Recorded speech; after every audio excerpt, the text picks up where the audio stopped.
Bismillahirrahmanirrahim. Assalamualaikum warahmatullahi wabarakatuh. Pemirsa yang mulia, yang dirahmati Allah Subhanahu wa Ta'ala, pada kesempatan kali ini kita akan mengupas atau mengkaji hal-hal yang berkenaan dengan penyebab-penyebab kemunduran Islam.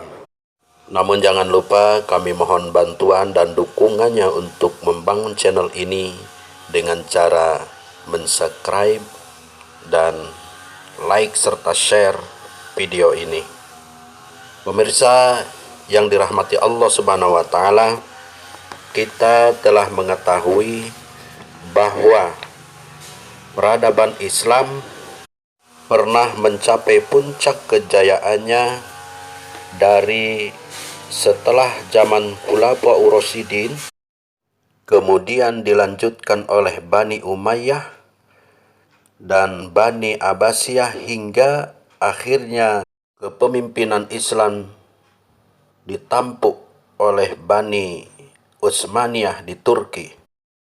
Kejayaan peradaban Islam ini meliputi waktu yang cukup panjang, yaitu selama 7 abad atau 700 tahun lamanya.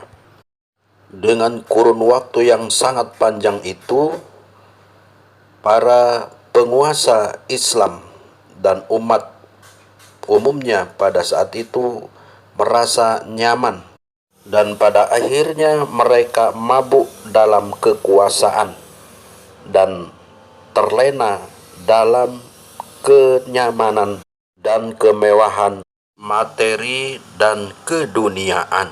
Namun tokoh-tokoh pergerakan dan pembaharuan Islam memberikan jawaban serta catatan penting tentang mengapa peradaban Islam menjadi mundur. Yang pertama, Syekh Muhammad Abduh, seorang cendekiawan Islam, mengatakan bahwa kaum Masehi maju karena meninggalkan agama atau ajaran kitab sucinya, sedangkan kaum muslimin mundur justru karena meninggalkan agama atau meninggalkan kitab sucinya. Sekali lagi, kaum Masehi maju karena meninggalkan agama atau ajaran kitab sucinya, sedangkan kaum muslimin mundur justru karena meninggalkan agama atau kitab sucinya.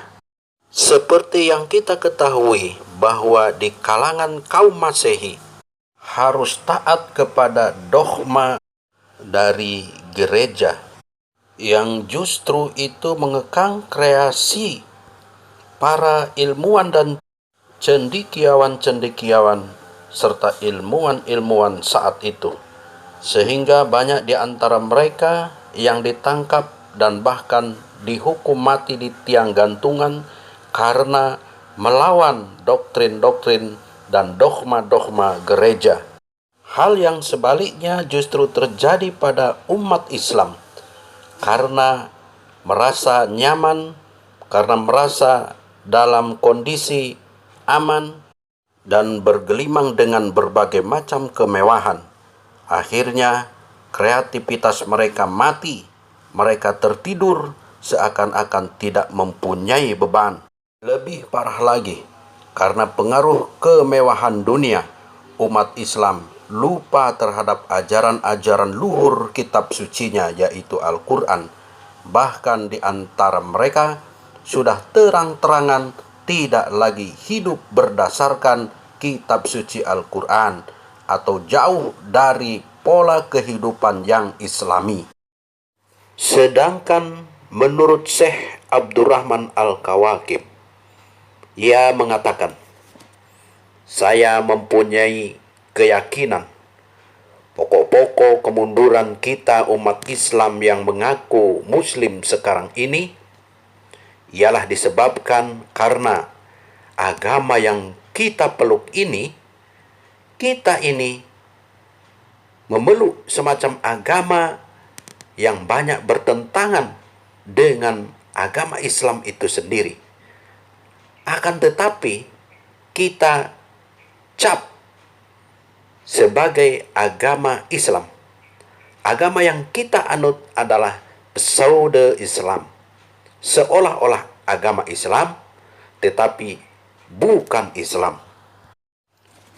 Menurut Syekh Al-Amir Syakib Arsalan, ia mengatakan tentang sebab-sebab kemunduran Islam. Beliau mengatakan bahwa akidah Islam telah tercampur dengan aqaid lain.